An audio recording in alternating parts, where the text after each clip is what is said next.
আরে হ্যাঁ হ্যাঁ, থোড় আর পেঁপে দুটোই খুব বোরিং সবজি না? এই দুটো বোরিং সবজিকে আজকে একটা মজাদার সবজি বানাতে চলেছি। দেখো, থোড় আর পেঁপেগুলোকে ভালো করে কুড়ে নিতে হবে। এবার তেলের মধ্যে হালকা করে ভেজে তুলে রাখো। সেই কড়াইয়ে আবার কিছুটা তেল দিয়ে মটরের ডাল বেটে রেখেছিলাম, সেটা দিয়ে ছোট ছোট করে বড়া ভেজে নিচ্ছি। এই ডালে কিন্তু আমি কোনো রকমের লবণ হলুদ কিছু ইউজ করিনি, শুধু ডাল বাটাটা দিয়ে হালকা লাল লাল করে বড়া ভেজে তুলে নিলাম। সেই তেলের মধ্যে দিয়ে দিলাম কালো জিরে, শুকনো লঙ্কা আর তেজপাতা ফোড়ন, আর দিয়ে দিলাম বাটা মশলা। এখানে দিয়ে দিয়েছিলাম আদা জিরে লঙ্কা বাটা আর হলুদ লবণ একটু চিনি।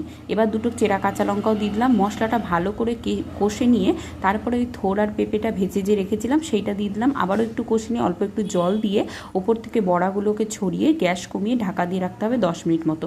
তারপর ঢাকনা খুলে জলটা শুকিয়ে এলে ভালো করে নাড়াচাড়া করে এই নামানোর আগে একটুখানি ঘি ছড়িয়ে নামিয়ে ফেললেই কিন্তু এই থোড় পেঁপের অসাধারণ রেসিপিটা একদম রেডি। গরম ভাতে জাস্ট জমে যায়। ভালো লাগলে চ্যানেলটিকে সাবস্ক্রাইব করে দেবে, লাইক কমেন্ট শেয়ার।